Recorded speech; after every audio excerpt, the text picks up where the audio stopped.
Muy buenos días, amados en Cristo Jesús, que Dios lo bendiga con sus más ricas bendiciones. Estoy sentado en el patio de mi casa preparando para ir a hacer algunas cosas que necesito hacer. Estaba leyendo en San Mateo capítulo 17, donde el Señor tomó a Pedro, a Jacobo y a Juan, su hermano, y los llevó aparte a un monte alto, dice la Biblia. Y se transfiguró delante de ellos, y resplandeció su rostro como el sol, y sus vestidos se hicieron blancos como la luz. Y aquí les aparecieron Moisés y Elías hablando con él. Entonces Pedro dijo a Jesús: Señor, bueno es para nosotros que estemos aquí.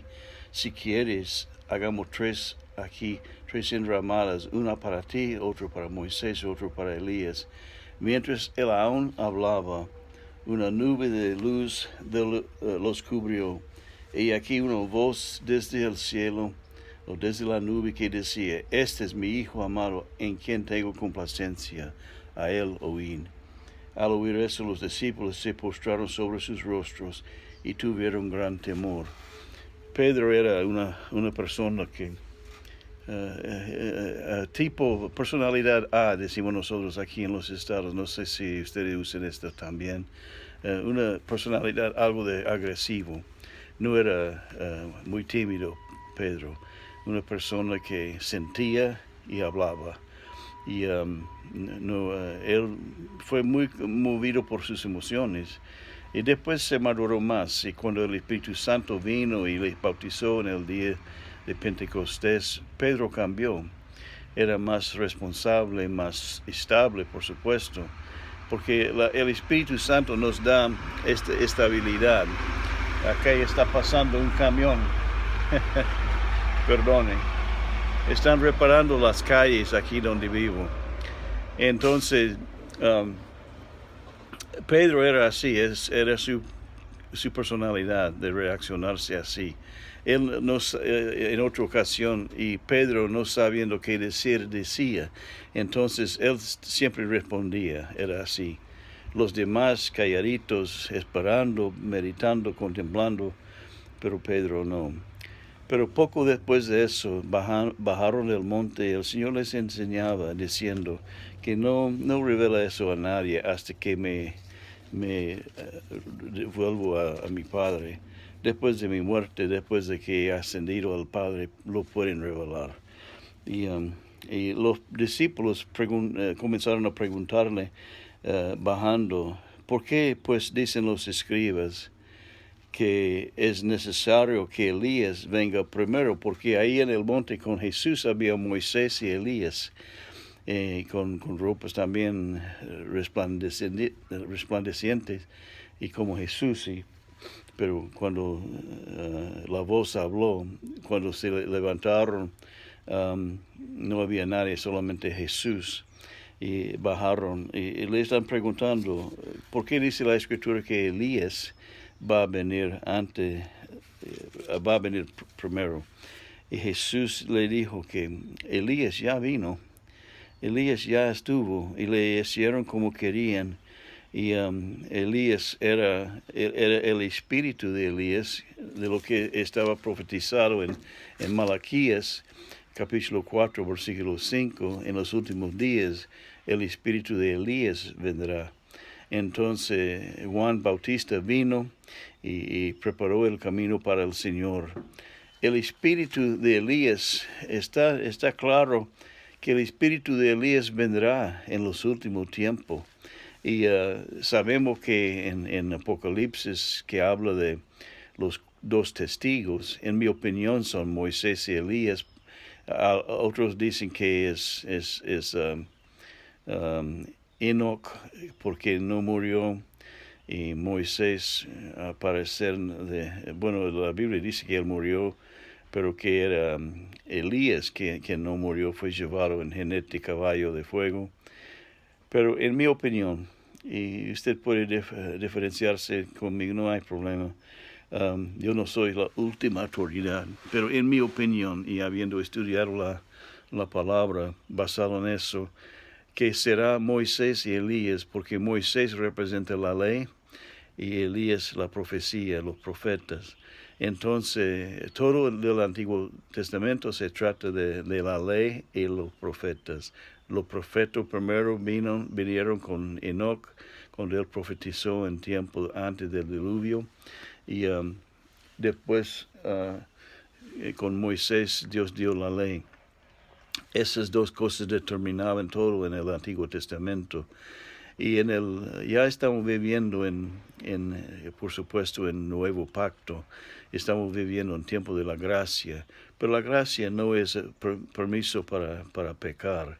No es permiso para tomar ligeramente la cosa de Dios. Es aún más serio cuando nos caemos en pecado porque estamos negando la sangre de Jesús. A rebelarse fuerte contra Dios es como pisotear la sangre de Jesús que fue derramado en Calvario. Entonces tenemos que ser aún más cuidadosos. Entonces, lo que el Señor está diciendo, el espíritu de Elías vendrá.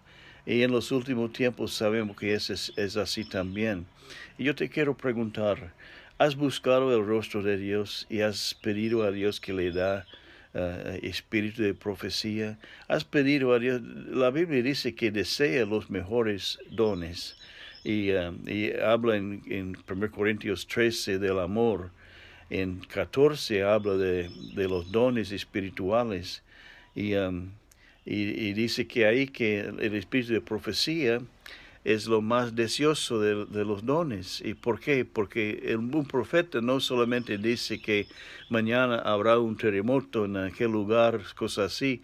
El profeta es uno que habla de parte de Dios, con propósito de advertir a los pecadores y edificar a los creyentes y animar a los creyentes y cosas así. Entonces, tenemos que pedir a Dios, Señor, dame a mí, Señor, espíritu de profecía. Y ese puede ser, si tú no tienes el don de profecía, pídele a Dios el don de profecía. Y si no tiene, Dios todavía puede usarte de vez en cuando viene sobre ti el espíritu de profecía.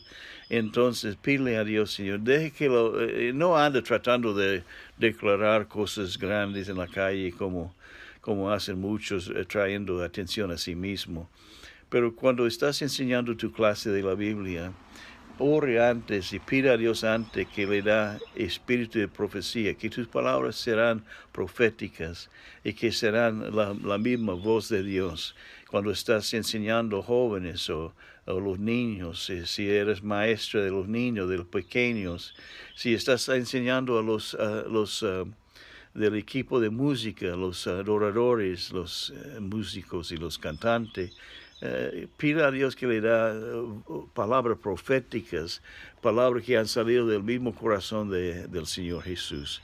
Entonces también, y por supuesto, la predicación y la administración también. Señor, ayúdame a administrar bien la iglesia bajo mi carga, la congregación bajo mi carga, Señor. Dame sabiduría para poder guiarla.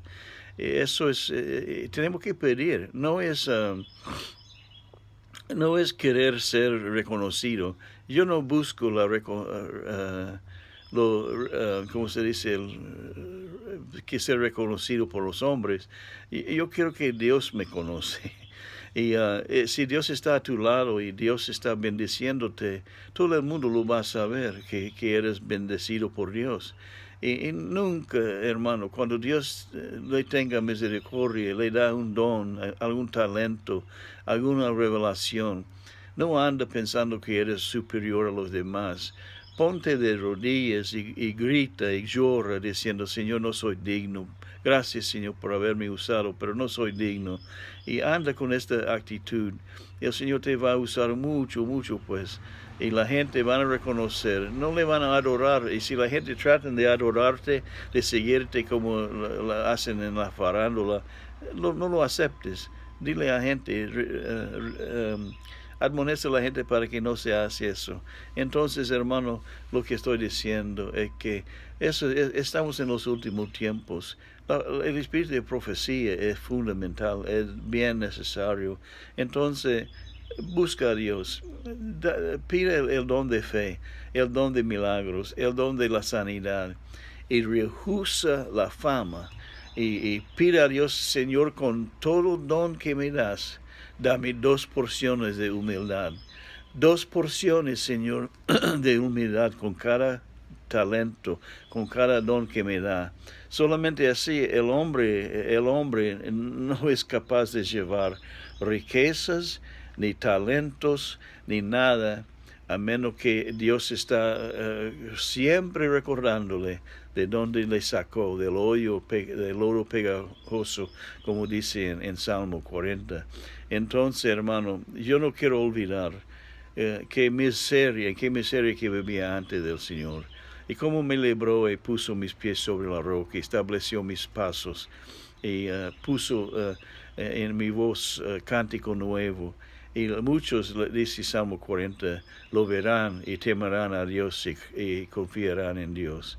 Entonces, que Dios lo bendiga, amado mío, en nombre de Cristo Jesús. Espero que este ha sido para ti de mucho provecho. Medítalo y aplícalo, porque si lo escuchas, si no lo meditas más, si no lo aplicas, ha sido perdido como el sembrador cuando las aves vinieron y comieron la semilla. Que Dios lo bendiga en el área de tu vida que Él quiere bendecirte, no donde tú piensas que necesitas ser bendecido, pero donde Dios sabe que necesita la bendición. Te quiero mucho. Amén.